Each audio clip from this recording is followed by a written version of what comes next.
প্রকৃত নবী প্রেমিক তারা যারা নবী সাল্লাল্লাহু আলাইহি ওয়াসাল্লামকে শুধু মুখে ভালোবাসে না, বরং তার সুন্নত এবং জীবন আদর্শকে ফলো করে চলে, নিজেদের জীবনে বাস্তবায়ন করে, মেনে চলে। এরাই হচ্ছে প্রকৃত নবী প্রেমিক। মনে রাখবেন, বর্তমান যুগে কিছু মুসলমান ভাই নিজেদেরকে নবী প্রেমিক বলে দাবি করার জন্য বছরে একবার শুধুমাত্র একটা মাস রবিউল আউয়াল মাস আসলে নবীর জন্য জুলুস বার করে, তারপরে সারা বছর তাদের আর খুঁজে পাওয়া যায় না।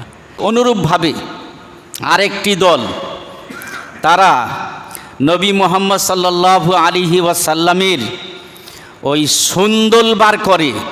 যেমন হিন্দুরা রথযাত্রা, রথ টেনে নিয়ে যায়, রাস্তায় রথযাত্রা করে। হিন্দুদের দেখা দেখি মুসলমানরা নবী দিবস উপলক্ষে নবী সাল্লাল্লাহু আলাইহি সাল্লামের রওজা মোবারকের সুন্দল তৈরি করে, বিশাল একটা রথের মতো এরকম তৈরি করে রাস্তায় টেনে টেনে নিয়ে যায়।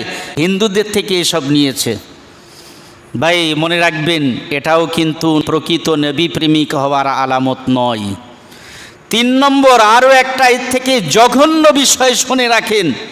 নবী দিবস পালন করার উদ্দেশ্যে কিছু মানুষ এমন আছে, মুসলমান ভাইরা, তারা নবীজির নামে কেক কাটে, কেক কেটে বলে হ্যাপি বার্থডে টু নবী। নাউজুবিল্লাহ।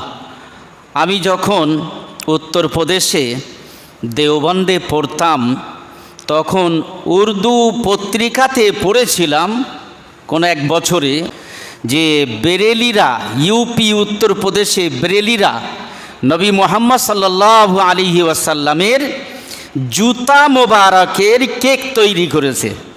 সেই কেক তৈরি করে মোমবাতি জ্বালিয়েছে, জ্বালিয়ে হ্যাপি বার্থডে টু নবী যেমন বলে সাধারণত খ্রিস্টানদের মতো জন্মদিবস পালন করে, ওই রকম কেক কাটছে আর একে অপরকে খাওয়াচ্ছে, নবীর জন্মদিবস পালন হচ্ছে। নাউজুবিল্লাহ।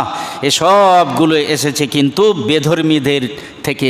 আয় আফসোস, আমরা মুসলমানরা আজ নিজেদের নিজস্ব রীতি, কৃষ্টি, কালচার এগুলোকে সব বাদ দিয়ে বেধর্মীদের রীতি আমরা অবলম্বন করছি।